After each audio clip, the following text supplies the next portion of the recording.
Motayed Lancaster is the co-founder of Nursery.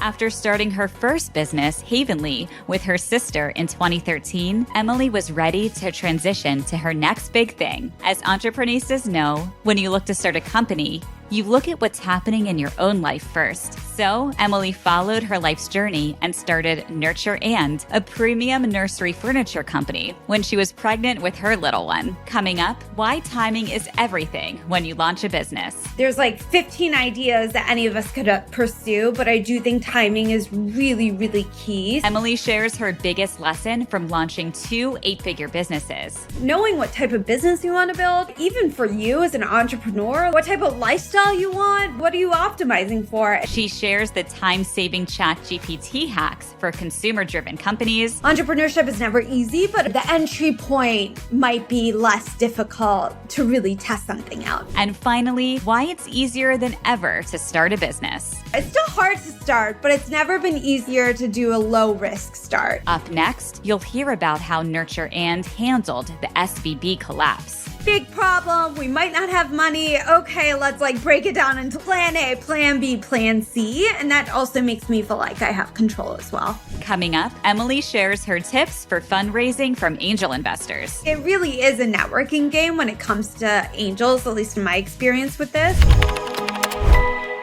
Emily, I am so excited to finally have this conversation today. We had connected many months ago, maybe a year ago. I didn't even go back and look to see. I feel like it's been a year, a good year. Yeah, for sure. A year in the making. Here we are today. And I'm sure so much has happened in your business over the past year that we can talk about. But before we get into that, did you always know, growing up as a child, did you always know that you wanted to start your own business one day? Yes and no. I mean, now in retrospect, I feel like, I look back on my childhood and I can identify different situations or stories where I was always hustling, if you will, right? Like I used to charge my dad, I forget, $7 or $25 to alphabetize his business cards, right? At a really young age. I'd refuse to do anything without getting some type of money from it, which I don't know if it was necessarily a good thing, but in retrospect, I pretend like it was my entrepreneurial spirit and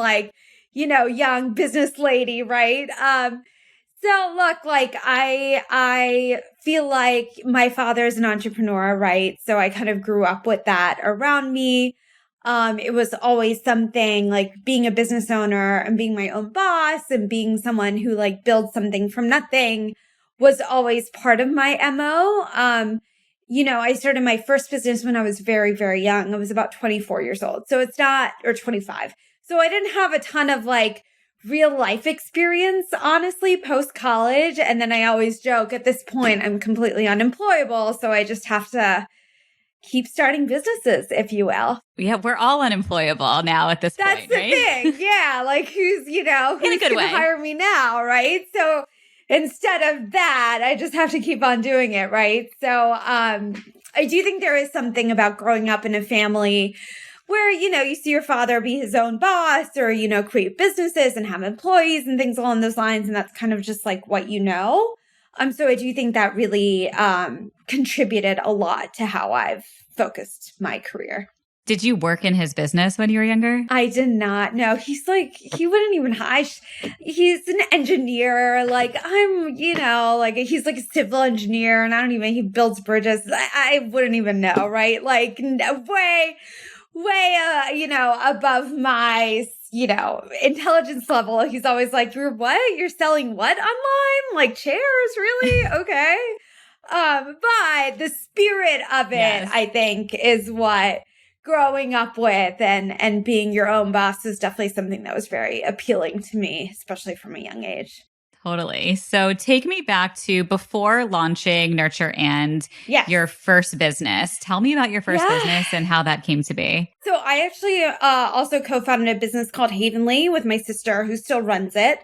So Havenly is an online interior design firm. So for a flat fee, we'll design your space for you.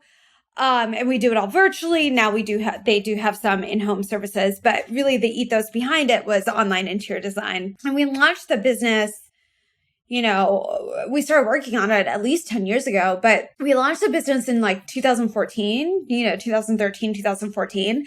So that was really before that whole concept of online interior design was really a thing, right? Like now it's pretty much mainstream, but, we had this personal problem that we solved where we were both individually moving into, I was moving into like my big girl apartment in New York in a studio, and she was moving into like her first real house with her husband. And it was crazy how like nothing really existed in the interior design space. So you could either be on Pinterest, do it yourself, or you could hire, one of those high-end interior designers. So that whole concept really was born out of our personal needs, if you will. Since then, obviously the company has grown exponentially and, we've raised a ton of money and we're a big, company now, but the ethos has always remained the same about effectively affordable interior design at your fingertips. And that was kind of my first foray into entrepreneurship, into consumer, building a consumer brand, building a consumer business, and then also just being in the furniture and design space, which is, tangentially where I am today. So tell me about the process of leaving Havenly and not being involved in the day-to-day anymore, and then deciding to launch another company. No, I know. It's funny because, for example, Havenly does all online interior design. Now my business, Nurture, and we sell modern nursery furniture effectively. We looked at the market and we saw that there was no real brand that was really built for the modern millennial parent, with really beautiful design aesthetic, but also great functionality, free shipping, free returns, amazing customer service at a great price point. Like nothing like that existed in the nursery furniture category. And that's really where the genesis for the idea of Nurture and came about. And it's just funny. I always joke. I'm like, I start these businesses dependent on where I am at the stage of my life, right? Like my next business is going to be like, I don't know, like a senior citizen scooter or something, right? Like that. And, I'm joking a little bit, but I think the process is really like, as you grow older and as you age or as you go into a new situation or whatever, there's always problems that you see that you're going to face, right? And there's always opportunities or pockets of opportunities where it's like, oh, wow, this is crazy. Like I never knew about this until I'm in this stage of life, but there's this like big opportunity for this product or this service or something, you are the best customer to solve the problem for, right? And I'm really the epitome of that in terms of my track record when it comes to the businesses I've started. So for example, on my end, I obviously had the background in furniture. I'd seen, furniture brands come up in all other verticals, right? So in living room sofas and outdoor furniture, all these things. But then as soon as, my friends started getting pregnant, the big question was, hey, like, where do you buy the glider from? Where do you buy your crib from? Like, it was also fragmented. And yeah, you could go to like a Target, you could go to like a Pottery Barn, but like nothing really existed that was like that true brand that kind of solved that whole problem for you. And that's when I started digging into it. And I started my own family as well. And so really, I think the learning from that is like, you are the best customer to solve the problem for. You know your customer well if you are the customer. It obviously expands from there. But I really do think like solve the problems that you personally feel and that you personally have an attachment to. And that is, just makes it that much easier for you. Definitely. And I feel like I hear this so much from entreprenistas. We're trying to solve these problems that we have and these pain points that we have. And we know we're the ones to do it and can definitely do it better. And I also feel like, and this is me personally, and also have talking to so many entreprenistas over the years, we always have these ideas. Like I always have ideas, and I've had to stop myself. Like I can't start any more businesses yet because I have to focus on the one that I'm have a lot going on. I'm all for it though. Yeah, for sure. So how did you make the decision that it was the right time for you to start this new business? Still being, because were you still involved in Havenly when you first decided to start Nurture and? I was just kind of looking for, there was also geographical considerations. I moved back to the East Coast. to be with my husband and to start our own family. Havenly is based in Denver, for example. So there was some geographical considerations, and there was just like I was ready for my next thing, if you will. We had started the business when I was very young. It had grown to a certain point. I was trying to figure out what was the next area of opportunity for me. And then I got connected to my current co-founder as well. And it just was a very organic thing. I'm all for like timing is a really big deal. So to your point about like, there's like 15 ideas that any of us could pursue, but I do think timing is really, really key. So for example, when we were started to think about this business, it was, 2018 or 2019, right? And nothing like this really existed in our space. So being able to see that as a potential, blue or like white space for us to attack was really exciting. And then in general, I was kind of just excited to kind of get my hands dirty again, start building something from scratch. And then also take some of the learnings I had from, raising a bunch of money or being part of a venture-backed company and, taking some of those learnings and applying it to this company, if you will.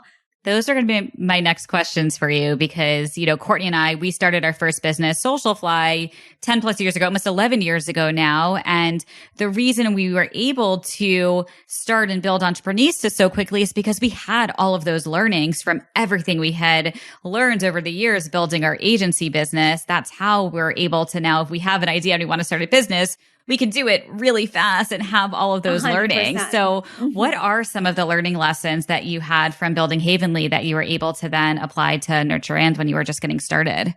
100%. And the other thing I would just on top of the learnings is also timing is everything. Like in the past 5 years for us, especially in the e-commerce world, like there have been so many more tools that have come out that have made it easier as well, right? Like when I started Havenly or when we started Havenly in 2020 or 2013, Shopify was like barely a thing. Like people were using such old school, but now you look at the tech stack and it is so much easier to start an e-com business, right? And that's just a matter of time. So I think that's one piece of it. And then in terms of learnings, like I think the biggest thing, so these are two different businesses. Havenly is obviously a tech-enabled service, whereas Nurture and is we design, we produce, and we manufacture our own furniture. But at the end of the day, we're an e-commerce brand, right? So it's not going to be it's not a SaaS business. It's not a tech we sell direct to consumer, but as we've all seen with the market, like that's not really a differentiation anymore. We truly are a small business brand, right? So I think the biggest learning I had based on Havenly and just being based around being around the ecosystem for this amount of years is really taking a step back and deciding from the get-go what type of business I want to run, right? Not every business is going to be $1 billion business, right? And if you understand what you're trying to build from day one, you can do a few things. You can set the strategy for your business to optimize for what you're looking for, right? So if I knew that, look, like my company Nurture will never have the SaaS multiples that you're seeing that are out there, I know that my fundraising strategy is going to be different because I'm not going to want to raise a ton of money. I'm going to want to hold on to as much equity as I can, right? That informs that piece. That informs how much you spend on your headcount and how lean you are and things along those lines. That informs how much you focus on margins from day one, right? So all those things, I think the biggest thing I did with this business with my co-founder, Roberto, was what type of business what are we optimizing for, right?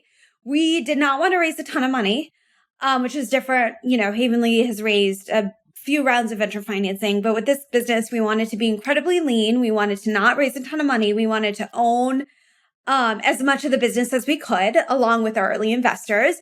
And that meant we had to focus on margins from day one, right? We couldn't just grow at all costs, without thinking about some of those financial type of metrics because we knew we wanted to, again, not give away a ton of the business, which meant not raising a ton of money, which meant that we had to be lean operationally. So it kind of all, goes hand in hand, but we made that decision from the get-go. So we weren't distracted by, potentially venture rounds or this or that, right?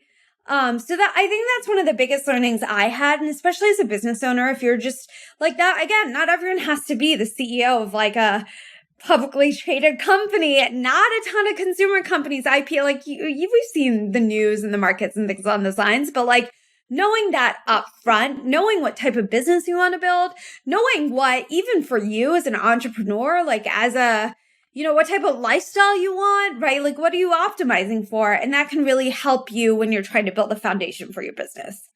So that would kind of be like my biggest thing. I did not think about that when I was 23 or 24 years old thinking about Havenly, but obviously, that's the biggest takeaway. I think I probably injected. You didn't know what you didn't know. I don't think I knew anything. Yeah, exactly. And obviously that's not just through my experience with Havenly, that's also being around, a few economic cycles and things along those lines, and seeing, what are the companies that are exiting? What are the successes? Like, how do you measure success, right? So I would argue that's probably the biggest thing that I took away from that experience for sure. That is super helpful to hear. I'm so glad you shared that. Tell me about the process now of launching a product-based business. You're manufacturing your own products. You're learning a whole new world. What were some of those steps you took to get started? And we launched during COVID. So we launched in April of 2020, or I guess early summer 2020.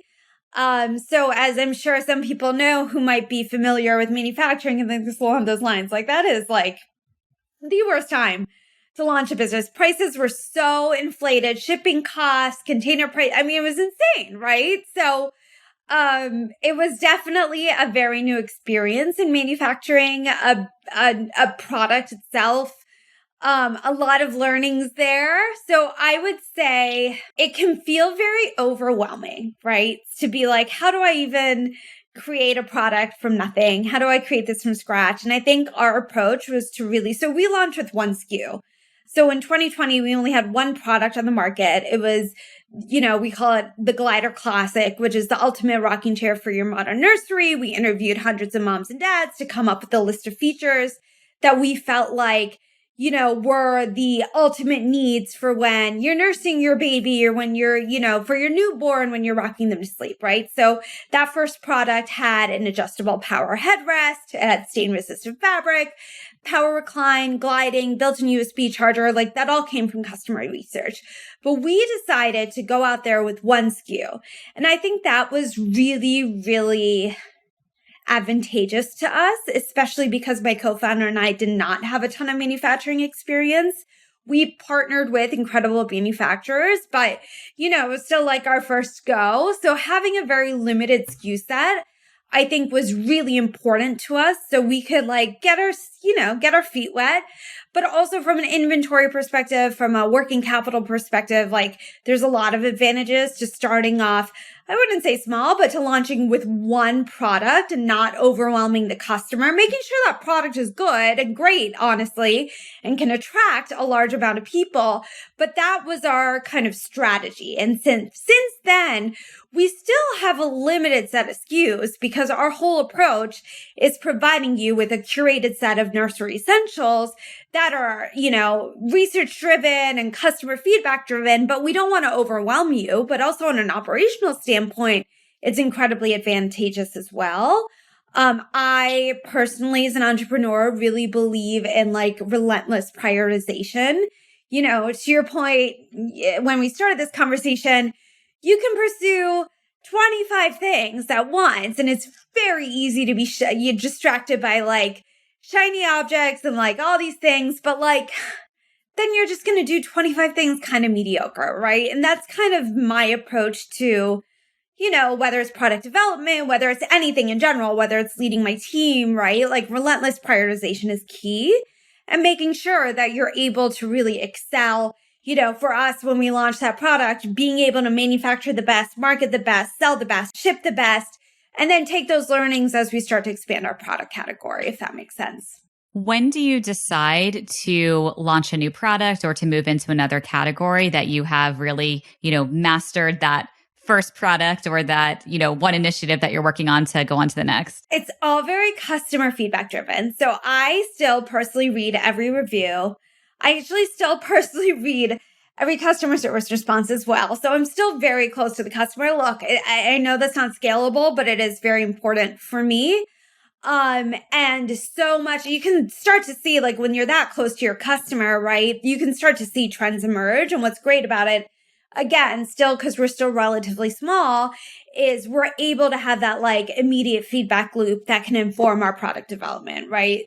And that is something, we're at that point where I probably shouldn't be reading every customer service response from the past month on a Friday night, but, I still do it. At some point, I might not be able to, but I still feel like that is an incredibly important component to being able to be close to the customer and to also tease out what people are asking for, right?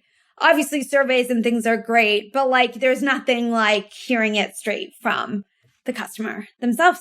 When it's your own business and you're building it and you're making decisions based on what your customers are sharing, I totally get reading every single review and wanting to. And yes, down the line, if there's hundreds of thousands, it'll probably be physically impossible. But for at least right now, like getting there, like definitely can't be done during work hours. But, I still feel like it's like the best resource for hearing what people are asking for, what features they think might be missing. Every single review that comes in, I review and read. And I would argue that's incredibly important to any business owner to hold on to that for as long as you can until it truly does break.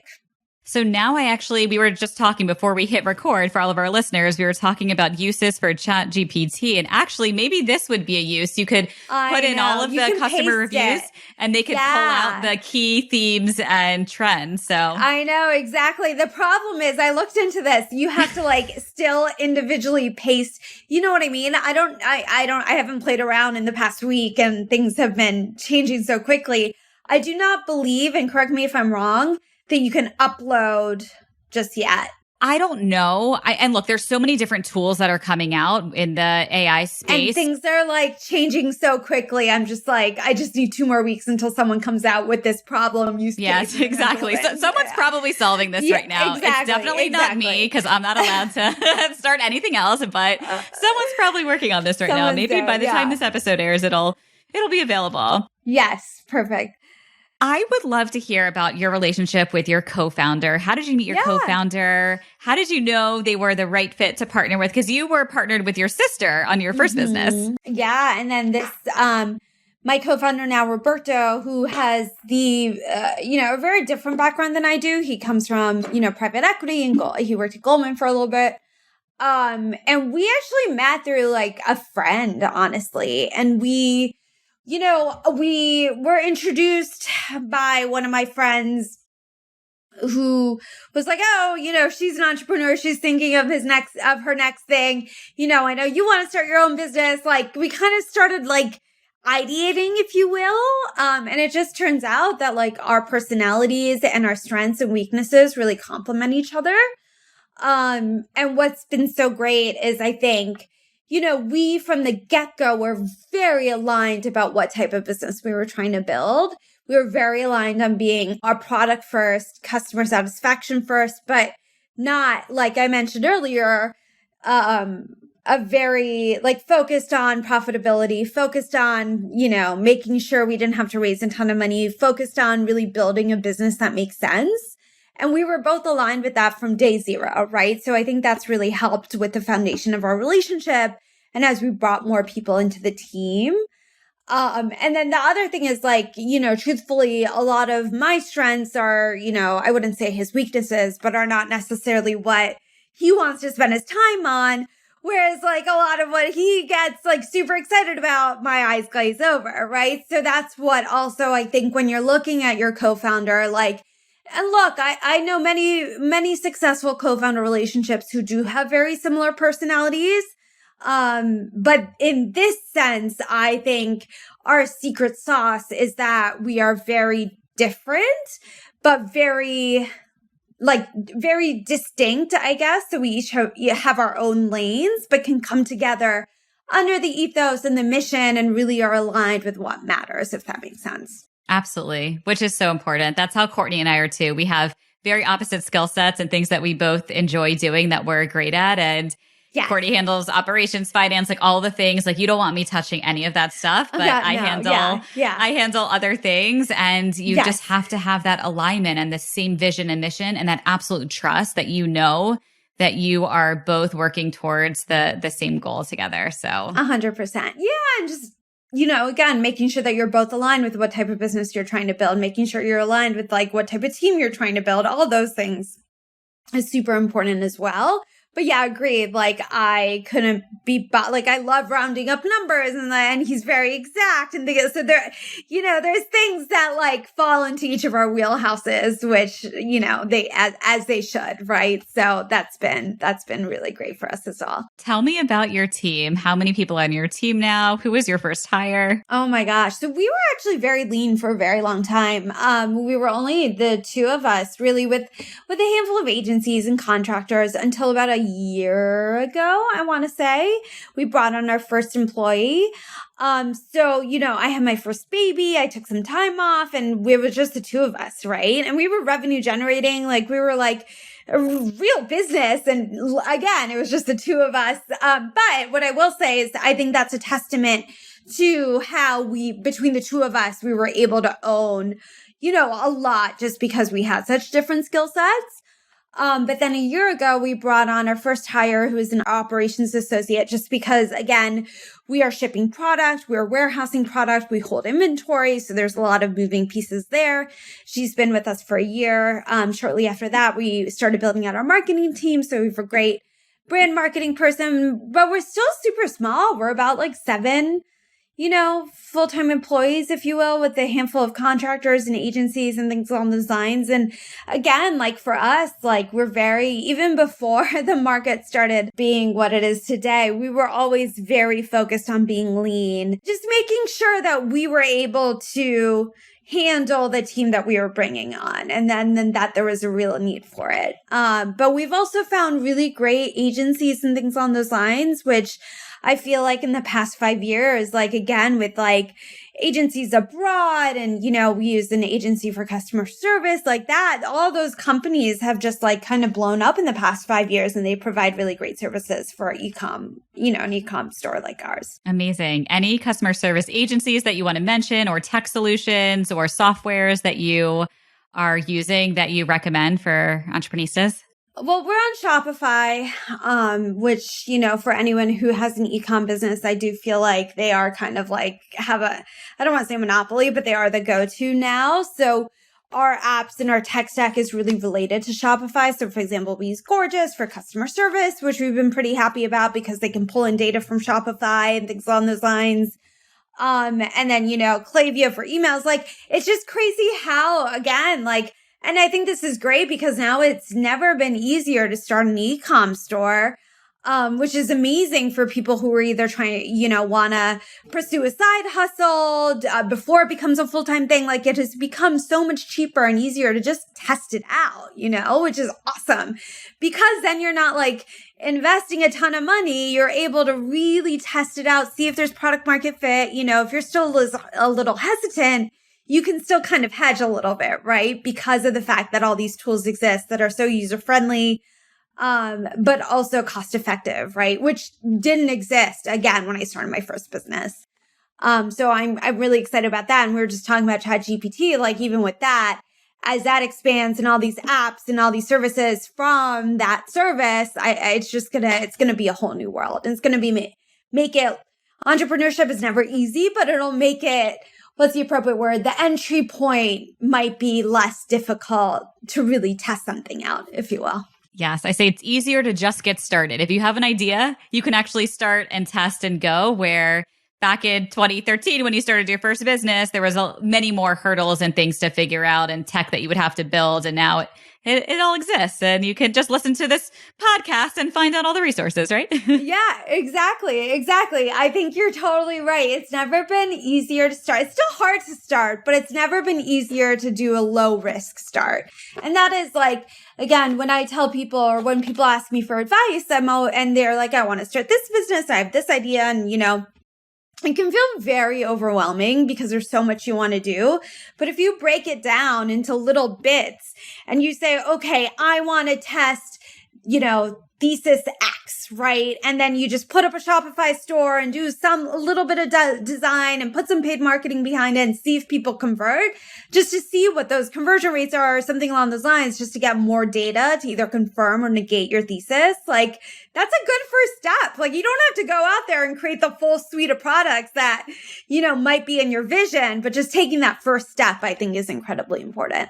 Absolutely. And you mentioned doing a lot of customer research and studies on the customer prior to launching. Were there any tools that you use, like survey tools or certain ways you set up your, user feedback to be able to collect all of this data? Yeah, I mean, I wish I was more sophisticated, but like when we did do customer, it was literally just video calls, Excel spreadsheets, Google Docs, writing down everything anecdotally to get the full picture. Obviously now we have a little bit more of like a marketing type of push with, Yotpo for our reviews and, I use like Typeform for customer surveys. And then we obviously have like a mail, we use Klaviyo for email so we can actually collect information and things along those lines. But there's nothing, I mean, I'm sure someone out there is like, oh, there's X, Y, and Z. But no, I was just like hitting the ground running and like just talking to everyone we could, which is, the good old way, I suppose, for sure. How did you go about finding manufacturers, and any advice you can share for someone who's thinking about starting a product-based business, or you have to create your own products? I know, you got to hustle. So we actually got very lucky. The person that, the manufacturing company that we do use and that we go through, I've known for many years, in the sense that my friend from business school introduced me to the founder effectively, like in 2016, right? So it just came about organically, in the sense that like, we weren't able to work together at that time, like when we first got introduced, but we like, nominally had stayed in touch. And then, at some point I think I might've reached out and it just kind of came about organically, if you will. So the power of network is like my biggest takeaway there. So even if we had probably met, like 4 or 5 years before Nurture And was even an idea. And now we're like true partners, and he's on our cap table, or the company is on our cap table. And, we're really able to like be partners in this process. And it is like, it didn't work out at the time. I think we were pursuing something with Havenly, but like, it is funny how in the future, you never know what kind of relationships might rear their heads, right? And so in terms of manufacturing, we got really lucky. I mean, in terms of if we're starting from scratch, like the world and global, like the world is so much smaller now with research, with being able to find, there's some really great family firms out there that do this as well. But yeah, we kind of got lucky with this relationship for sure. What would you say is the craziest thing that has happened to you since starting this business? Well, I mean, we launched in the middle of a pandemic when no one was going into stores. What was good was everyone was having babies effectively, because there's nothing else to do. So that was great for us as like a nursery furniture brand. The other good thing was, we did start off as direct to consumer. So obviously there is this like psychological hurdle that you have to convince a customer like to buy $1,000 item online without seeing it. But because of the pandemic, people were staying at home. No one was going to stores. So that really was advantageous for us as well while we were getting our initial product out there. But I would say, being in the manufacturing, I won't go too much into this because it's a little boring, but like, the prices for bringing product into the United States, we manufacture overseas, was like out of control. I mean, no one had ever seen this before. Things were going, like costs and price and everything was on our margin was like insane. But what I always say is like, we launched in the most insane environment. So that was kind of like the normal for us. So now that things have normalized, we're kind of like, like, oh, okay. Like, you know what I mean? We launched in such a psychotic environment that's what we had to adapt to. But again, when things like get normalized and cost normalized and demand and all that stuff, and we're just like, oh, okay, So now there's like actually easy days. yeah, exactly. We optimized for like when like the ports were closing down and my inventory was stuck for like 90 days. Like that was normal to us because that's all we knew, right?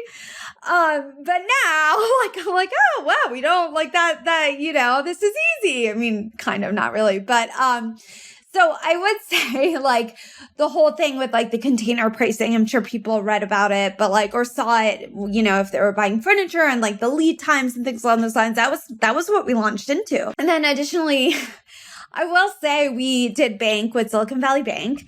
And that was like a very crazy weekend, I would argue. I would say that was kind of like the craziest thing, or one of the craziest things I've probably experienced as a business owner. We were lucky because we were on top of it. So for people who don't know, Silicon Valley Bank, basically, I think you might have to correct me on the timing, but like on Thursday afternoon, there were rumors that they were going to go under. Friday, everyone was trying to get their money out. Their website shut down. Nobody knew what was going on. And then the government didn't come out until Sunday at 6 night. p.m. Yeah. Easter time to be like, oh, we'll insure the deposit. So between Friday and Sunday, right, like everything was kind of in limbo, right? And we had just closed our round and like we did have a bunch of money in there. We were lucky to get out because we had a backup bank. So we were in a much better position than a lot of entrepreneurs or business owners who like for 3 days did not know if they could make payroll, right? And I just think being part of that whole conversation and that ecosystem and texting my founder friends and texting my sister, for example, who also banked there with Havenly, like it was just like a very chaotic, it was the craziest thing I've ever been a part of, right? How do you handle those moments when these really hard, crazy things happen and you have to still lead and keep going? How do you personally handle everything? I think everything is solvable for the most part. Like that is definitely my personality is like, okay, like, and this is probably very annoying to my husband who might just want to like complain about something. And I'm like, okay, but what's the solution? Like, let's come up with solutions. Like, not the best in every personal situation, but I could just tell you, I drive my husband insane with that because he's like, just listen and stop just trying to solve me, it. right? Like, I just want to complain. So now actually I have this thing where if he comes to me, I'm like, do you want solutions or do you want to just be heard? Like before we even get into it, because my brain automatically goes into, okay, this is your problem. Let's break it down and what's the solution, right? So that is how I personally approach problems. Going back to the point that I said earlier about just like breaking things down into blocks that you can attack. Problems seem, especially in business, it can be so like big and like overwhelming. Like, I'm starting a business. How do I make it into $100 million revenue business? Like that is such a big, lofty goal. And that's still my goal. But like, if you break it down into little chunks, so it feels more attainable, it feels more approachable. That is how I try to approach things. And I think that's really helpful, right? So like in that situation, actually, my husband, who is in finance, called me on Thursday afternoon and was like, I feel like you might want to, like, I don't have a TV. I'm not watching CNBC, like, whatever, right? And then being able to be like, okay, well, let's hedge. Let's do this. Let's like having steps is really helpful for me. And that's how I lead as well, right? Like, big problem. We might not have money. Okay, let's like break it down into little plan A, plan B, plan C. And that also makes me feel like I have control as well. I relate to everything you just shared. So I think us as entreprenistas, we just have a certain way to work and think about things. I know, but I will say like on a personal level, it's probably not the best solution, but it's fine. It's good internally because we're able to figure everything out. But yes, I definitely drive my husband crazy because his brain doesn't work that way. And sometimes he just wants to complain. I'm always like, just come to me with a solution. He's like, no, I just want to I know. But I'm trying to get better again. But like, okay, if the cable's broken, like tell me what the next steps are instead of just like complaining about, letting me know. Yes. Yeah. So you mentioned raising a round, and I know you had mentioned in the beginning, like not wanting to raise a lot of money. Like, how did you determine it was the right time to raise? What were some of those steps that you took and any learning lessons from the fundraising process you can share? Yeah, for sure. So with this round or with the money that we've raised, it's truly been from what the business needs, right? So we were very prescriptive on making sure we had a budget for like exactly how we want to spend it, obviously with some buffer. But we were very prescriptive of like, okay, this is the amount of money we need to get to this revenue level, to get to this next hurdle. What is it? What type of money do we need? And like, what is the bare minimum that we need while still continuing to be lean, right? So let's say, even if we did raise a round, it's not like we operate differently. Yes, we hired a few handful of people, but like, we're still like lean. We still like, is the appropriate word, kind of, I don't want to say criticize, but we still look at every bill that comes through the door, like, none of that stuff, right? So I think, look, like having a smaller amount of money forces you to continue to be that way.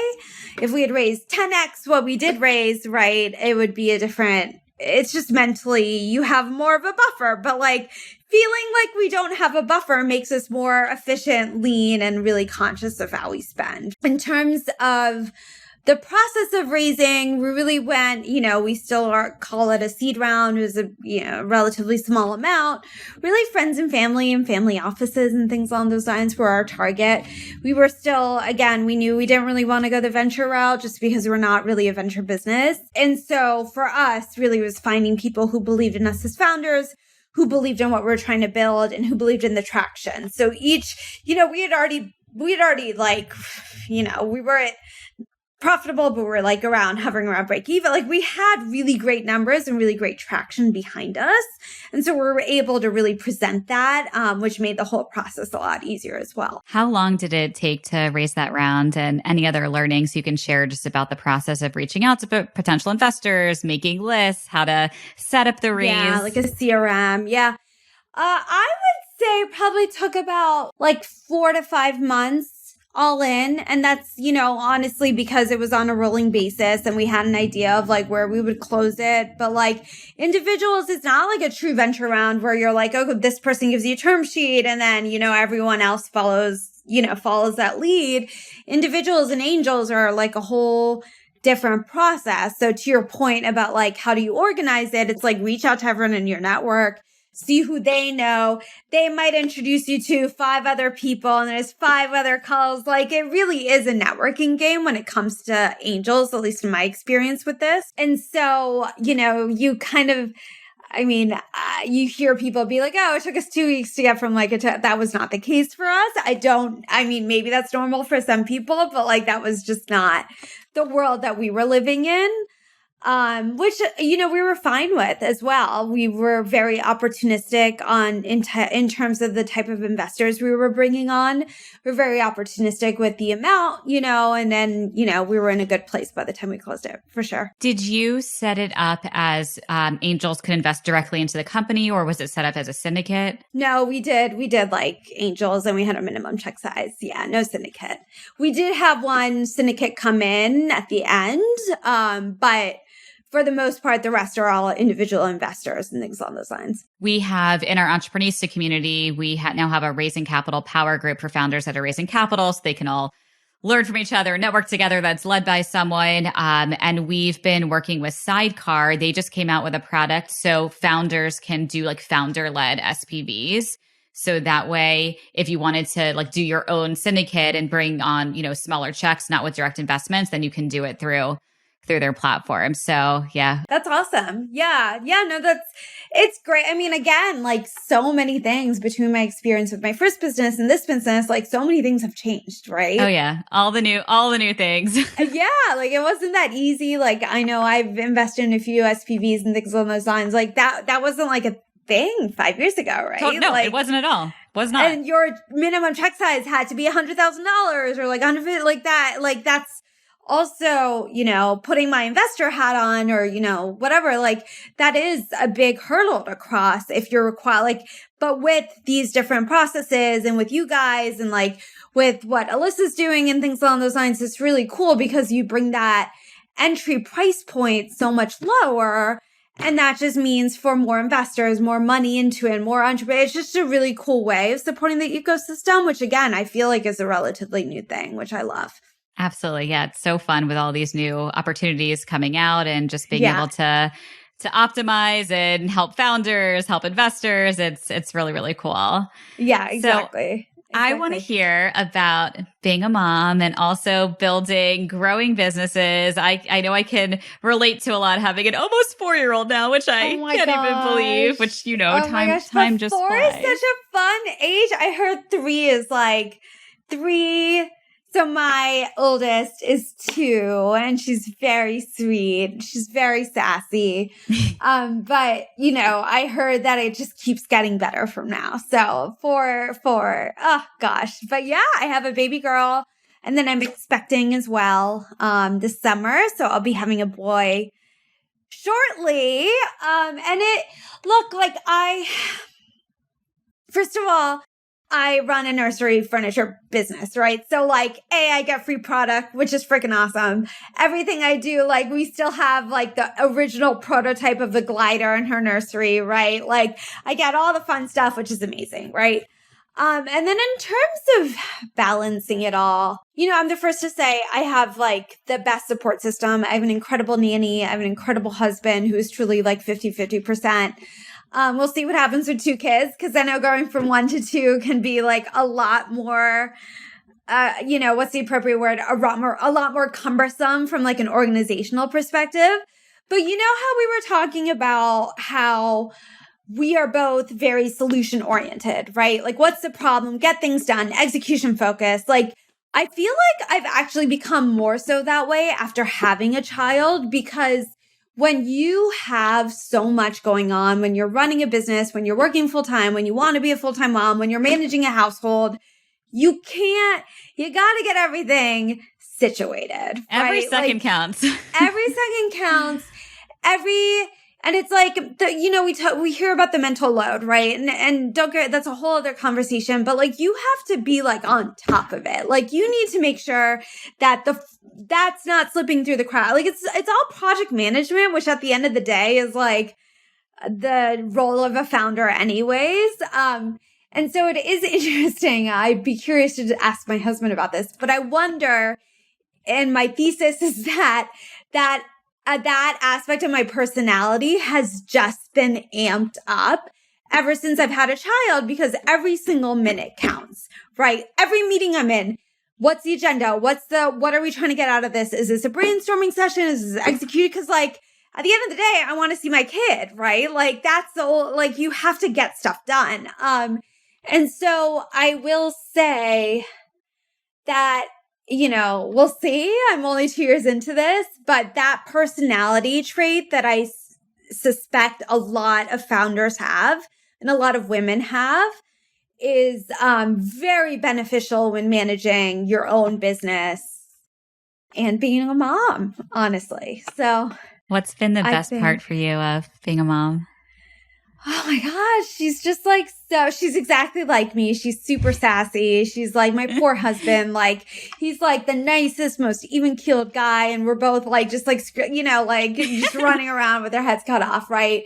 But it's been fun to see the world through her eyes and having her discover all these amazing things and just you see the world through a new light, if you will. And it's very rewarding. And I love every minute of it. I work from home sometimes. She comes in, she knows, she'll say hi to my co-founder, all those things, right? And that's also been great post-COVID. Well, even with starting your own business in general, people can have, are so much more flexible with where they work, and being able to do that is really important. And we have a few moms on our team as well. So that's very important for us as business owners to provide to our team. And that's just been really beneficial for us as well. No, thank you for sharing that, and so relate to so much of what you shared today. And it's been an honor to hear your whole journey and story, and so excited to follow along and see all the big things you're going to do next, and can't wait to see pictures of the little one. Last question for you. What does being an entreprenista mean to you, Emily? I think it's about ownership, and it's about building your own future and building the life that you want, right? there are so many stories of, these splashy big businesses, which is great if that's what you want. But there are also people who are creating these amazing businesses on the side or, I just think it's like having ownership about what you want your life to look like and what you want your life to look like and being able to create that for yourself and not having to conform to a mold is really important. And then hearing stories, of people who've done it before in the sense that like you can do it, right? You just have to take that first step. Absolutely. Well, Emily, thank you again for being here and sharing your story. Where can everyone find you, follow you? And then for those that are interested in buying your products, where should they head over to do so? Oh, amazing. So, Emily Motayed Lancaster. I am on Instagram. I'm public, I believe. It's Emily M. Lanc.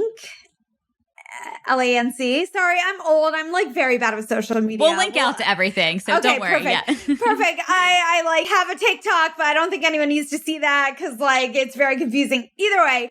And then the company I run is called Nurture And. So we are available online at www.nurtureand.com and then on Amazon and Babylist as well. Amazing. And again, we'll link out to everything in the show notes below. So if you're trying to find Emily or Nurture And, go head over to the show notes. And we'll also link out to some of the business tools and solutions that you shared as well. So go head over to the show notes. And Emily, thank you again for being here. I'm Stephanie, and this is the best business meeting I've ever had.